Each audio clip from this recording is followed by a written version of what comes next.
بسم الله الرحمن الرحيم. اللهم صل على سيدنا ومولانا محمد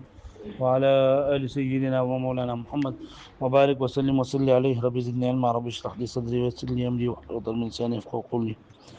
فدا ویلو مصنف رحمت الله علیه چې اصول د شرع درې دي: کتاب الله، سنت رسول الله صلی الله علیه وسلم او اجماع الامت. بیا ویلو چې اصول د شرع نو اصول څه ته وایي، شرع څه ته وایي. نو بای مبارک خبره کړو او وی چې دا درې چې دی کتاب نه څومره کتاب د قران مجید نه د احادیث مبارکه نه سنت نه څومره سنتونه او حدیثونه او د اجماع نه د چا اجماع، دا خبره تر شو.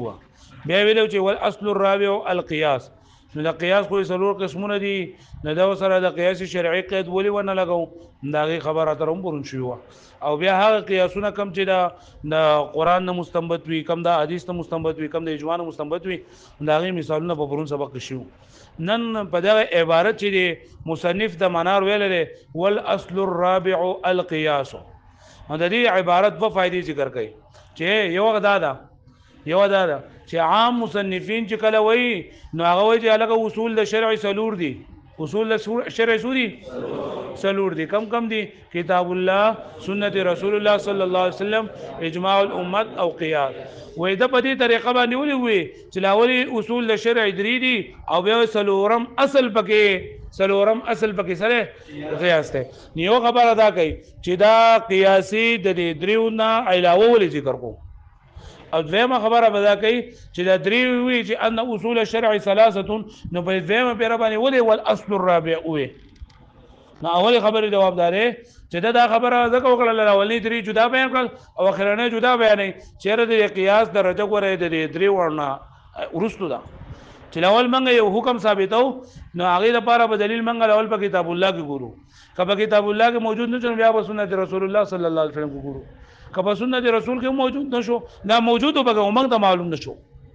نو بیا په اجماع کې ګورو. کله اجماع کې موږ ته معلوم نشو، نو بیا به حکم منګه په قیاس سره ثابتو. نو سو پور چې یو حکم په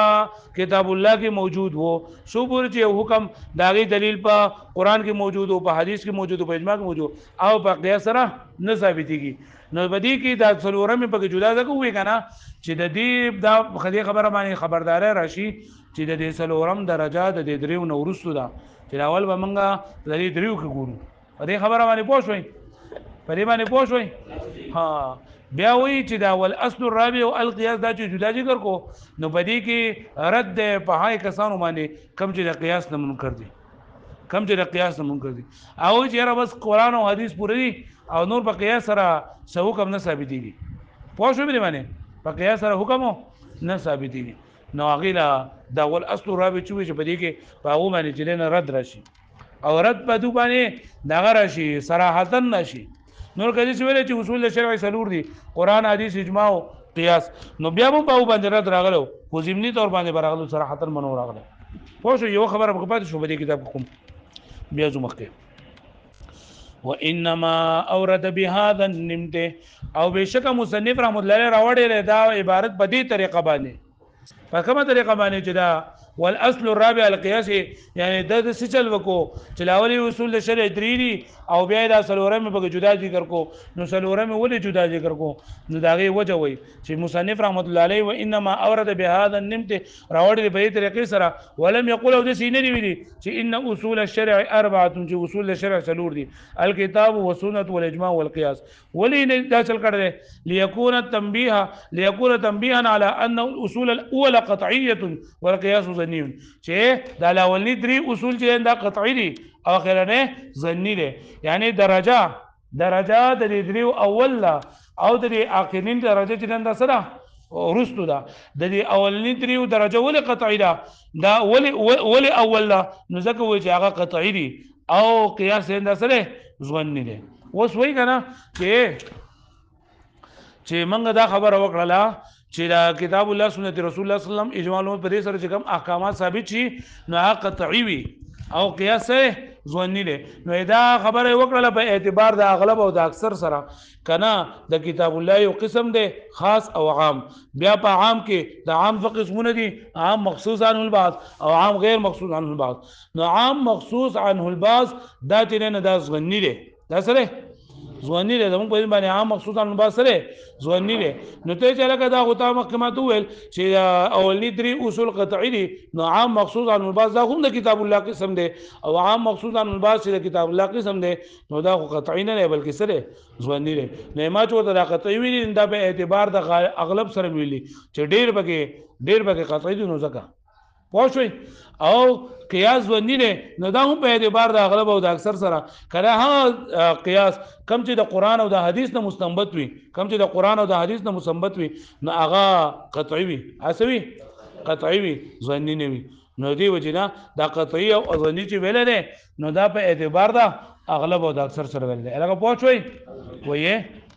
ليكون تنبيها د پاره چې شیدا تنبيه على ان الاصول الاولى قطعيه جلا ولندري اصول جندا قطعي دي والقياس ظني او قياس سره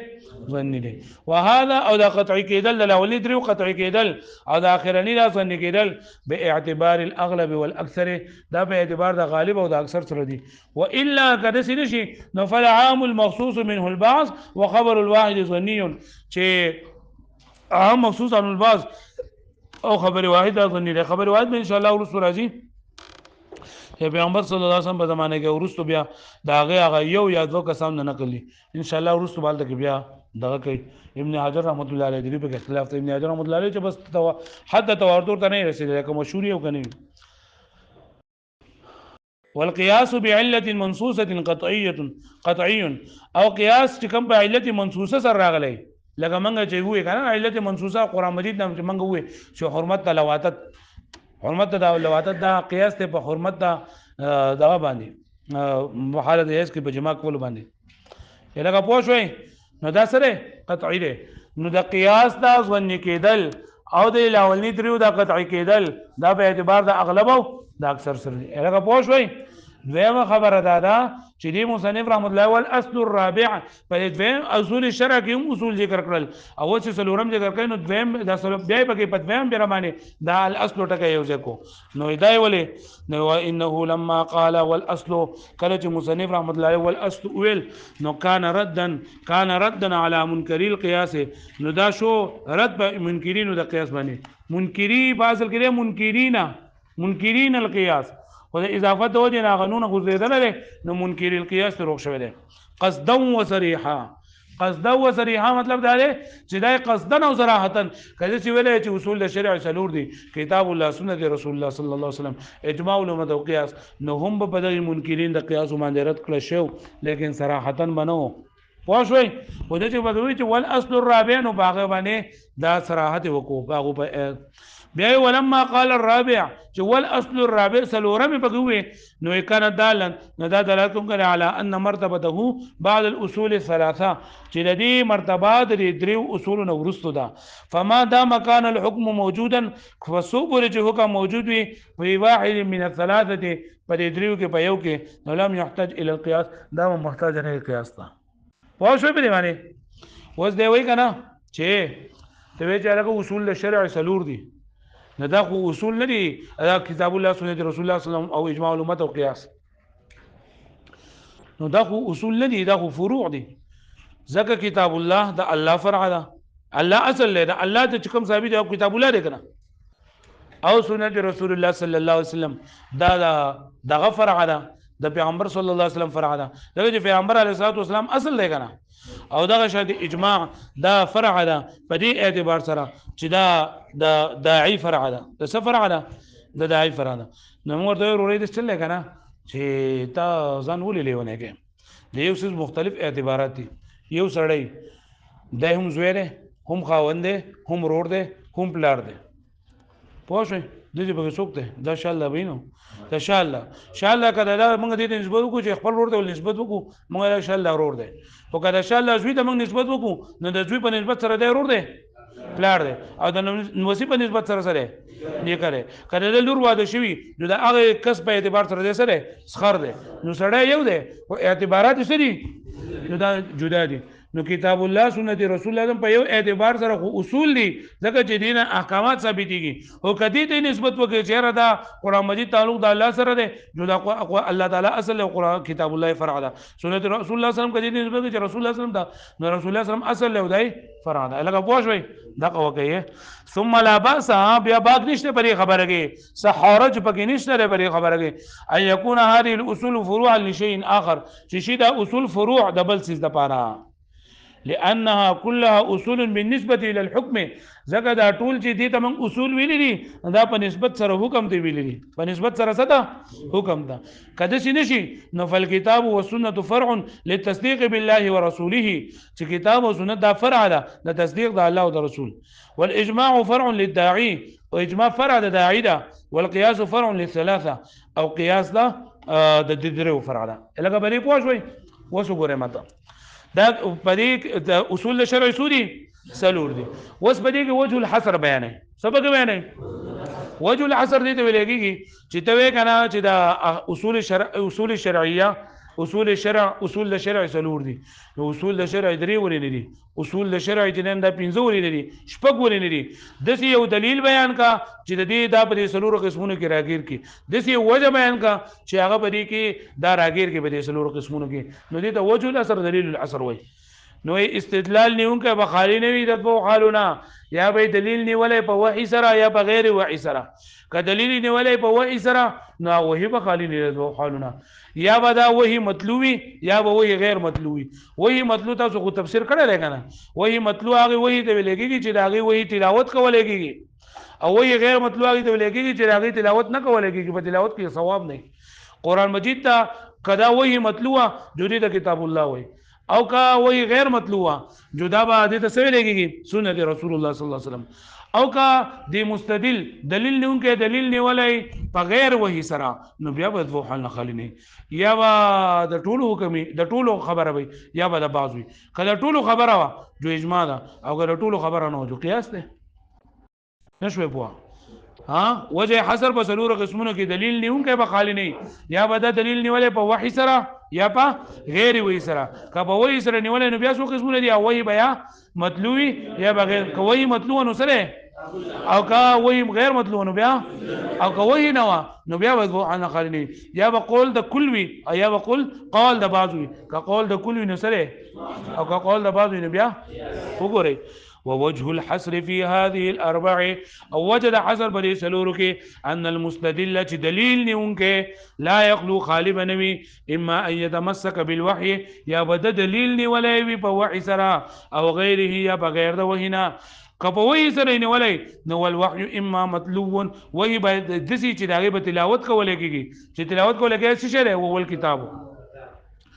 أو غير يا بغير داغي نبي وهو سنة يعني غير مطلوب او غیر الوحی وغیر او غیر وحی یعنی دی دلیل نیونکي دلیل نیولای خو په وحی سره نه نیولای نو دا ان کان قول الکل کتر قول د کل جو اجماع ده او کنه جو قیاس ده الهغه پوښوي وس دی وای کنه چې اعتراضات دي چې استاد وجد حصر په سلورو کې صحیح نه وجد حصر په سلورو کې صحیح ولی زګه کله کله یو حکم دسی کنه چې شرائع من قبلنا نه ثابت وي شرائع من قبلنا زمونږ نه چې مخکې کوم شریعتونه دي وایي چې کوم حکم جو هغه حکم باندې باندې نه لګه په تورات کې په خلکو باندې قیاس او جو باندې باندې هم قیاس ته قصاص ته پوښوي نو کله کله حکم په دغه سره هم ثابت وي په شرائع من قبلنا نه نو وایي چې کوم حکم په شرائع من قبلنا یعنی زمونږ نه مخکې کوم شریعتونه پای کې نو وایي چې دغه حکم باندې دوه حالونه خالی نه وي یا با زمون پیغمبر صلی الله علیه وسلم په باندې رد کړی آیا یې رد نه کړی کړه دې پکړو یا سزا ولا ذکر کړی وا جو بای باندې موږ عمل نکو بای باندې موږ عملو ذکر هغه په دین کې خدا خبر هم وکنه چې ګناه وګنو په دروازه بولې کړی شوی او چې وزې خاصو نه به کټکای زمون په دین کې راشته دغه چې پیغمبر صلی الله علیه وسلم په دې کې سني خو کا یو حکم چې موږ منو نو دا موږ منو چې یا په قران او په حدیث کې راغله قصاص موږ منو خو د دې وجه نه منو چې موږ په مخکې شریعت کو بلکې د دې وجه نه منو چې په قران کې راغلي یا یو خبره موږ څنګه منو چې پیغمبر سلام الله پوښوي نو شرائع من قبلنا که هغه خبره او چې پیغمبر صلی الله علیه وسلم تصدیق کړی دی یا پیغمبر سلام کړی دی نو دا په قران مجید یا په حدیث سره ملحق وي هغه پوښوي ها وای ډېر کارونه دي چې په تعامل الناس سره ثابت دي او نو ستا وجه د عصر بیا صحیح نشوله تعامل الناس نه خلکو معاملې لکه زما تاسو وې دا مارکر خرصومه پتا باندې په 1000 روپۍ باندې خرصومه که په یو کال کې خراب شو مال به ته واپس راوړي نو په ظاهر باندې خدا کاری چې دا شرط د مقتضی عقد خلاف دی ځکه چې تاسو دا ویلي دي چې یا به د بائع فائدې وي یا به د مشتری فائدې وي یا به د مبيعي فائدې وي نو هغه بیان روا ده کنه نو دلته کې بدی کې چې زه مالک دا شی والا ځان استعمالوا که په یو کال کې خراب شو واپس مال راوړه ستاسو فائدې وشو خو زما بسو شي نقصان وشي کنه نو بظاهر کې کوګوري صحیح نه نه او تعامل الناس ته پکې یعنی خلک په دې ګارانټي سره سامان اخلي نو جایز ده نه کله کله حکم په تعامل الناس سره ثابت وي نو په تعامل الناس سره ثابت وي صاحب خو هغه په اجماع کې داخل شو کنه چې قول د کل نه دا په اجماع کې داخل شو لہذا وجه دا اثر صحیح ده بل اعتراض پره چې هغه کله کله یو خبره د صحابي په قول سره ثابتيږي نو صحابي د قول خو لکه نه په کتاب کې راغله نه په سنت کې راغله او نه په اجماع کې راغله نه په قياس کې راغله نو چې قول د صحابي په دوه حال نه خالی نه وي یا به مدرک بالقياس وي یا بنوي یعنی عقل به مني یا به نه مني که عقل منو جو په قياس کې راغله او که عقل نه منو جو موږ به چیرې دا به خامخا د پیغمبر سلام نو ورېږي د سینه د پیغمبر سره د یو کار کړو پیغمبر علیه الصلاه والسلام بالله یا بنو صاحب کرام لري او ورته شوی نه لکه پوه شوي وګوره ورته واما شرائع من قبلنا د دې نه اعتراضات دي سدي اعتراضات چې راستا چې د کتاب الله د اصول د شرع د څلور بیان کړل دا وجه د حصر یعنی تا دا قسمونه په څلور کې راغلل کړل نو دا راګرول د صحیح نه دي ځکه چې څه احکامات دي چې هغه زموږ مخکې چې کوم شریعتونه دي دا غي نه ثابت دي اېدا شرائع من قبلنا وي واما شرائع من قبلنا او هر چې شریعتونه د هغه چاري کوم چې زموږ مخکې دي شوې دي فملحقه بالکتاب والسنه نو دا فملحق دا ملحق کړی شوی دی په وسکل شوی دی په کتاب او په سنت سره الګا پوه شوي وتعامل الناس دا اوس بل اعتراض دی چې تا په وجه د عصر په څلورو کې صحیح نه ځکه کله احکامات په تعامل الناس سره ثابت وي او ثابت وي پر څه هغه ملحق بالاجماع ملحق به بس سره په اجماع سره بیا بل اعتراض دی ویلکه وی کله کله حکم ثابت وي په قول د صحابي سره نو قول د صحابي به خالی نه وقول الصحابي فيما يعقل یا باغی چې د عقل مطابق وي نو فملحق بالقياس نو دا به ملحق وي سره وفيما لا يعقل او هغه چې په عقل سره دای پته نه لګي نو ملحق بالسنه دا ملحق بس سره والاستحسان ونحوه ملحق بالقياس استحسان قياس خفي ته ویل کیږي استحسان څه ته ویل کیږي قياس خفي ته یعنی مطلب چې هغه وجه موږ نه معلومه چې دا ول دسته نو دا موږ د قياس یو قسم دی والاستحسان ونحوه استحسان او د دې په شان نور دي یعنی استصحاب العلو دا فمدخل ملحق بالقياس دا ملحق بس سره قياس نه لکه بلې پوه شوي نو چې اقسام بیان کړل وجه د حجر بیان کړل جوس په کتاب الله تعریف کوي او دا یو شل قسمونه دي دا به ذکر کې جو بس ته بیانو پوه شو به معنی بیا به دویم دغه تاوړي کتاب سنت تاو بیا به اجماع ته بیا به چې دا کله ختم شي نو دا کال به ختم شي بیا به د خیر سره بل کال ته جوړې دي جو بیا به قیاس وایي یاد بشي ها تاسو